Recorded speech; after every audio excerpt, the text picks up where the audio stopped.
PC Wits Kids Tech Talk. Today we're doing part 2 of the series review of the CyberPower PC.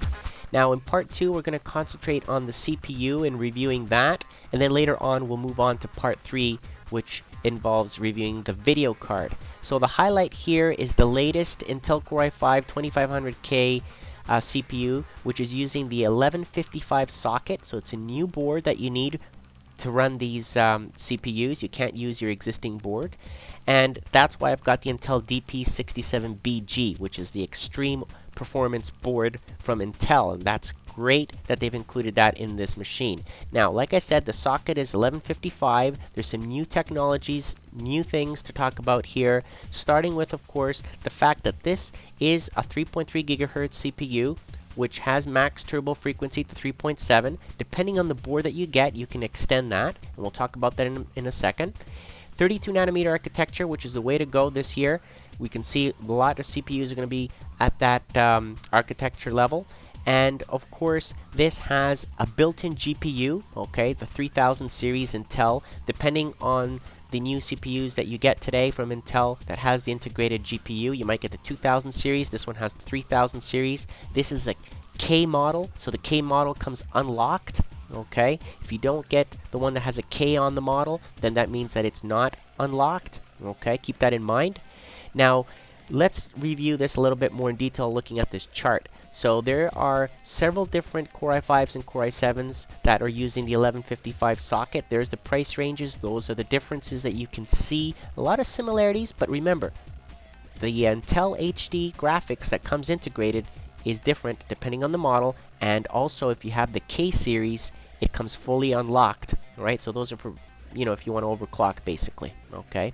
Now, looking again at the second generation of these Core i5 CPUs compared to the last generation of Core i5 CPUs, there are some differences. Obviously, the best difference that we can see here is that it's 32 nanometer architecture. It's got the faster GPU and latest support for HDMI and the OpenGL and the shader model standards, DirectX 10.2, all of that with the P67 chipset that I'll be using on this board. This is the Intel board, which is the extreme version. Comes with a nice little skull there that lights up when your hard drive LED activity is going on. Here it is. Here are the specs again in Windows 7 on the machine. Again, at default values, not overclocked, with turbo enabled, of course. We're looking at how the system performs right out of the box, assuming that you're not going to be doing any overclocking and you're using the CyberPower PC as is. This is the specs, of course, and 6 megs of level 3 cache, which is terrific. Not bad at all. Temperatures are very low, as you can see, hovering around the 30 degrees Celsius mark. This does have water cooling, of course. It's not the extreme water cooling, but it's very decent. And we're going to try to overclock it in the next video, not in this video. This video we're concentrating as is. How well does this machine perform with this Intel motherboard and the memory that comes installed in here, which is the HyperX memory at 99924. We're just going to see, how does the system do? Does it beat other machines, other CPUs as is without even overclocking? So that's the point of this video here on this machine, seeing how well it performs with these settings, with these timings, and then we'll compare it later on overclocking, of course. So again, the GTX 570 is a terrific monster card, and that should give us terrific results in gaming.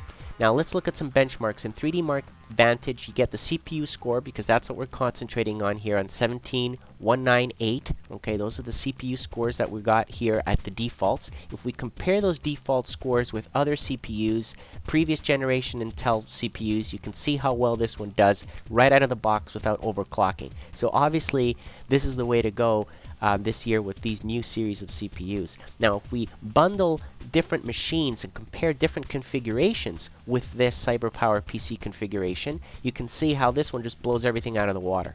Okay, and that's partially because of the GTX 570, of course. That's really going to bump up the scores big time, especially here in 3D Mark. You can see 11. 3D Mark 11 is giving terrific results on this GTX 570, of course. And that's, again, at defaults without overclocking. Now, when it comes to level 1, level 2, and level 3 cache, which is built in on the chip, level 1 and level 2 is pretty decent. Level 3 is a little bit faster than the AMD CPUs that I've tested, I'll be honest. The AMD CPUs have level 3 memory, which is a little bit slower. PC Mark Vantage, here's the total score if you're interested. And again, I broke things down in detail so you can see the bytes per second or megs per second, depending on how you want to look at this, when it came to doing every single test. Okay, so every single test in PC Mark Vantage broken down into specifics, so you can compare to other PC Mark Vantage scores if you have them, or if you want to compare on the net, or you can take a look at other videos that I did, which I compared also these scores. Okay, now in part 3, we're going to go more in detail and review the GTX 570, and then later on we'll overclock the 2500 Core i5 CPU. So I hope you enjoyed this video, and thank you for watching.